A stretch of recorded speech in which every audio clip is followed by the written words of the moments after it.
the Kings, Lintel and South Shields, of course, top of National League North. In the NPL Premier this afternoon, Morpeth at home to Banbridge. It's goalless there in Hebburn 1-0 up over Prescott Cables. In the East Division this afternoon, lots of games, of course. Lots of teams in that division for us now. Just quickly then, Blythe Spartans are 1-0 down to Brickhouse Town. It's goals between Concert and North Ferriby. Dunstan 1-0 down to Garforth. We have Heaton Stannington away to Matlock Town. Matlock Town second in the league, but Heaton Stan losing 2-1 there. Ashington, their struggles continue. They are 3-0 down away to Pontefract Collieries this afternoon, so we'll keep you updated on them. In the FA Vars this afternoon, our last team in the competition, North Shields, they are away to Cheadle. It's goalless at the break there, and Berwick Rangers are 1-1 with the University of Stirling in the Scottish Lowland League. It's time for us, though, here on BBC Radio Newcastle, to preview our second commentary game of the afternoon. It's a big one at the stadium, like Sunderland against Arsenal. Kickoff is at 5:30. We'll bring you full match commentary with Nick Barnes and Gary Bennett. And Barnesy joins me now. Good afternoon, Barnesy. Hello, Dom. Just team news ahead of this one. Barnesy, looks like Omar Alderete is not going to be available for this one again. He won't be involved. I suspect it's going to be the same team that played against Everton, same team that played against Chelsea. There's no reason necessarily to change anything. It's more about the formation, I think. I think that's the big talking point, as to will he play five at the back, will he play four at the back, will Hume play as he did on Monday, more in midfield than he did in defence. So there's a few questions over how Sunderland are going to approach the game, but you know, the bottom line is it's a big ask. It's a huge test for Sunderland. They've got nothing to lose. You know, use that old cliche, it's a free hit for them. They don't want to be embarrassed, of course. They don't want to sort of let themselves down in any shape or form, but it's a big opportunity for them to prove to themselves, to the fans, just, you know, how good is this team if they can go toe-to-toe with Arsenal this afternoon. Who knows? I mean, they've caused surprises in the past. They caused one the other week at Stamford Bridge. So they've, you know, possibly got that in their locker. But I think, you know, when you look at the statistics for Arsenal, they're frightening. I mean, the fact that in the last 4 league games, only one team's had one shot on target against them, it's alarming, isn't it? Yeah, you spoke to Regis Lebris, and we'll hear him before kick-off as well, but I think he mentioned it would have to be a masterclass to get a result today. But, I mean, if there's anyone who's going to do it, it's Regis Lebris. He's come up with some good game plans. I mean, and that Chelsea game is the perfect example of it. He sets up teams to get points, doesn't he?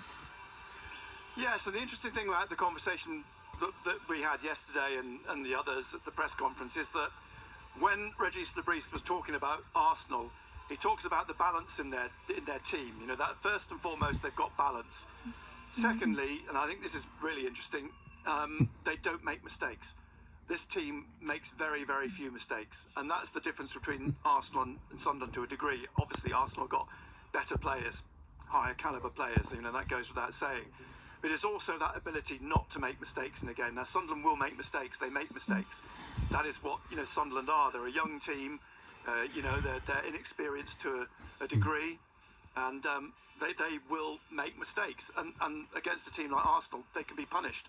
So they've got to play their A game today. That's the bottom line. They've got to try and cancel out mistakes where they can, and hope that they get a break. You know, it's going to be tough. It's going to be difficult. I think having Granit Xhaka in the team's important, because he knows Mikel Arteta inside out, and that could be, you know, that could be important. It could be valuable for Sunderland to have someone like Xhaka who knows the way that Arteta thinks in the team, and able to manipulate, if you like, the game himself, because he'd be playing out there in the middle. Indeed, yeah. A lot of talk about Xhaka going up against his former club. But Bonzi, just quickly, how great is it to have nights like this at the Stadium of Light again? One of the traditional top 4 back at the Stadium of Light. Well, the most noticeable difference. We'll also mention there's going to be a fabulous display of poppies and remembrance before the game around the whole bowl of the stadium, plus the remembrance ceremony, if you like, with the armed forces laying wreaths in the centre circle. But you know, it's a big game when the media room's full. I mean, I think there are 100 plus press here today, compared to last season when you'd roll up and there'd be 4 or 5 of you. So There you are. That's the difference.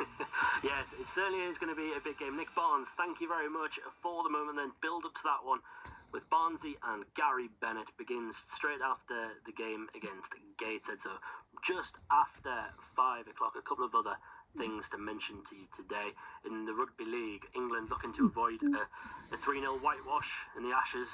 England against Australia. It leads Headingley today. England currently 8-12 down in that one. Rugby Union, plenty going on today as well. The Ultimate Nationals, England against Fiji. That one gets underway at 20 to 6 this evening, so we'll keep you updated on them.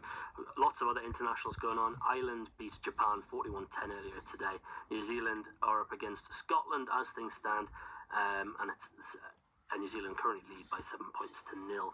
In that game there, just to bring you up to date with the Formula One as well. In the sprint race, it was red flagged after Oscar Piastri crashed out. It has got underway and it has finished. And Lando Norris, Great Britain's Lando Norris, finished first in that one. Kimi Antonelli and George Russell making up the other two podium spots. So a good day for Mercedes with Antonelli and Russell picking up second and third in that one. The only other thing to mention locally today is that Chris Dobey was in action in the darts, in the Grand Slam darts at Wolverhampton. He beat Jurgen van der Velde 5-1 in his first group game there.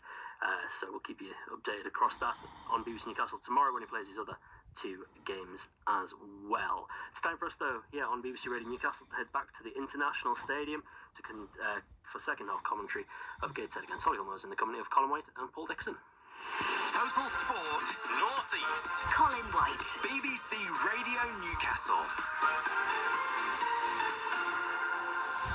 Thank you, Dominic. Back underway at the International Stadium. Gateshead 0, Soulihill Moors 0 in the National League. We've only played about 10 seconds and you've not missed anything at all. But they have made a change at half-time, have Soulihill.